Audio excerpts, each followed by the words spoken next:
በስመ አብ ወወልድ ወመንፈስ ቅዱስ አሃዱ አምላክ። ስንክሳር ዘወርሃ ሰኔ ዕለት 6 ሰነ።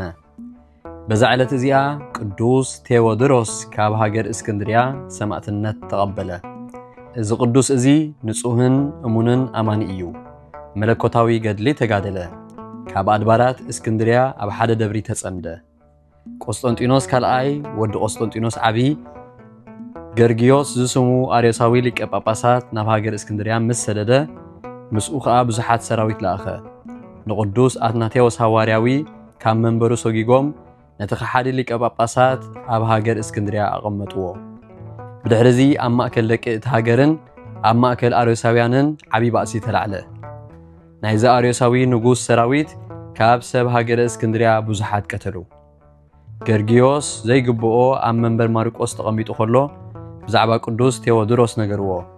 ንሱ ንህዝቢ አርዮስ ከም ዝከራኸሮም ከም ዘሕፍሮምን ከም ዘሸነፎምን ንክሕደቶም እውን ከም ዘቃልዖም ነገርዎ። ምስ ሰምዐ ሒዞም ክቆጽዕዎ ኣዘዘ። ከምቲ ዝኣዘዞም ከዓ ኣብኡ ኩሉ ፈጸሙ። ካብቲ ዘሳቂዎ ስቃይ ግና ወላ ሓንቲ ኣይተሰማዑ። ድሕሪዚ ኢድ እግሩ ኣሲሮም ኣብ ጭራ ፈጣናት ኣፍራስ ክሰቕልዎ፣ ነቶም ኣፍራስ ከዓ ብዘይ ልጓም ኣብ ቅርዓት ናይቲ ዓዲ ከጉይይዎም ኣዘዘ። በቲ ግዜ እቲ ከምኡ ምስ ገበርዎ ኩሉ ኣካላቱ ተፈላለየ። ርእሱ ብምምታር ተቆራረጸ። ነፍሱ ናብ ኢድ እግዚኣብሔር ኣማዕቆበ። ሰማዕትነት ተቐበለ። 3 ኣኽሊላት ተቐበለ። ሓደ ሃይማኖቱ ናይ ዝዓቀበ ምስ ኩሎም ምእመናን ብኣኣ ተሳታፊ ስለ ዝኾነ፣ ካልኣይ ብዛዕባ ገድሊ ምንኩስንኡን ጽቡቕ ኣምልኾቱን፣ ሳልሳይ ከዓ ምእንቲ ሰማዕትነት ምእንቲ እታ ቅንዕቲ ሃይማኖት ኢሉ ምትረት ኣካላት ስለ ዝፈጸመ። ድሕሪዚ እቶም ምእመናን ዝተቆራረጹ ኣካላቱ ኣኻኺቦም ብዓቢ ክብሪ ኣብ ሳንዱቕ ኣንበርዎ። በዛ ዕለት እዚኣ በዓል ገበርሉ። ኣብ ግዜ ጸሎት ዝበጽሕ ከም ናይ ኩሎም ቅዱሳን ብቋንቋ ሮማይስጥ መዝሙር ውዳሴ ደረስሉ። ኣብ መጽሓፍ ከዓ ጸሓፍዎ። በረኸቱ ምሳናትኹን ንዘለዓለም ዓለም ኣሜን። ሰላም ለከ ቴዎድሮስ መነኮስ እሱረ አዳ ወእግር በእግረ ፈረስ እምሃይለ ርጾቱ ፍሉህ አምሳለ ነፋስ እምአባልከ ተመቲራ ለእንተ ሰረረት ርእስ እግዚአብሔር አስተቀጽላ በአክሊል ሰላስ። ሰላም ንዓኻ ቴዎድሮስ መነኮስ እሱረ አዳውን አጋርን ኣብ እግሪ ፈረስ ካብ ሓይሊ ጉይኡ ፍሉሕ አምሳል ነፋስ ካብ ኣካላትካ ተቆሪጻ ንዝተረፈት ርእስ እግዚአብሔር ሸለማ በአክሊል ሰላስ። በዛ ዕለት እዚኣ ንኻልኦት 40 ሰማዕታትን ገብረ ክርስቶስ መነኮስን መዘከርቶም እያ። በረኸቶም ምሳና ይኹን ዘለዓለም ዓለም ኣሜን። በዛ ዕለት እዚኣ ናይ ሃገረ እስና 4 ዓበይቲ መኳንንቲ ሰማዕትነት ተቐበሉ። ንሳቶም ኣውሳፊዮስ፣ ኣስወታማን፣ ሃርዋግን ባኮስን እዮም። ነታ ሃገር ኣዕኑዳን ጸግዓን ነበሩ። ንድኻታትን ንመሳኪንን ብዙሕ ምጽዋት ይህቡ ነበሩ። አርያኖስ መኮንን ናብታ ዓዲ ምስ ተመልሰ እዞም ቅዱሳን እዚኦም ተቐበልዎ። ንሕና ብግልፂ ክርስቲያን ኣመንቲ ክርስቶስ ኢና፣ ቀዳማዊ ቃል እግዚኣብሔር ሰማያትን ምድርን ብኡ ዝቆሙ እዮም እናበሉ ተቐበልዎ። አርያኖስ ከዓ ሰሚዑ ብርቱዕ መቕጻዕቲ ቀጽዖም። ብምቕጽዖም ምስ ደኸመ ኣራእሶም ብሰይፊ ቆረጾም፣ ሰማዕትነቶም ፈጸሙ።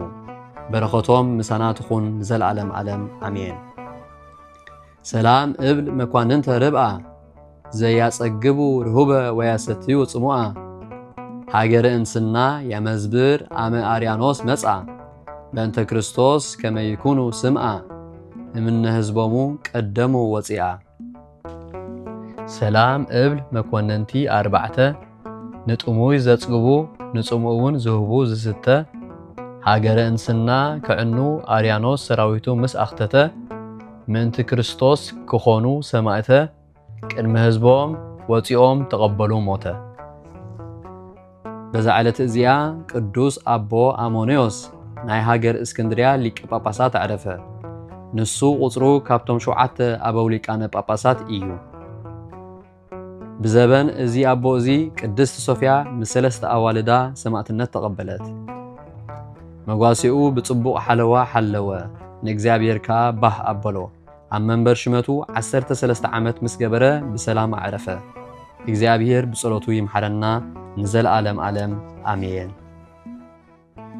ዘቕረብክዎ ማህሌት ኣዘኻኺረ ኣላፍ ካብቶም ኣዘውቲሮም ዘገልግሉኻ ኩሉ ግዜ ብዘይ ምዕራፍ እንዳኸነብብ ተቐበል ናይ ድኽነተይ መጽሓፍ ዝገበርካ ጎይታ ናይታ መበለት መባእ ውኩፍ ካብ ዘእተውዎ ሃብታማት ናይ ሃብቶም ተረፍ ቅዱሳን ነቢያት ሐዋርያት ውን ሰባኽያን ሰማዕታት ምስ ጻድቃን ደናግል ከዓ መነኮሳት ውን ሄራን ባርኾት ባርኹ ማሕበር እዛ ቅድስት ቤተ ክርስቲያን ካብ ዝዓበየ ሽማግለ ክሳብ ዝነኣሰ ህፃን ንዝጸሓፎ ብመጽሓፍ ንዘጸሓፎውን ብምድራስ ንዘንበቦ ንዝተርጎሞ ብልሳን ሓዲስ ንቓለውን ዝሰምዐ ብእዝኒ መንፈስ ብጸሎት ኣዲኡ ማርያም ዓላቒት ካብ ኩሉ ምብኣስ ኣሕቢሩ ይምሐረና ኢየሱስ ክርስቶስ።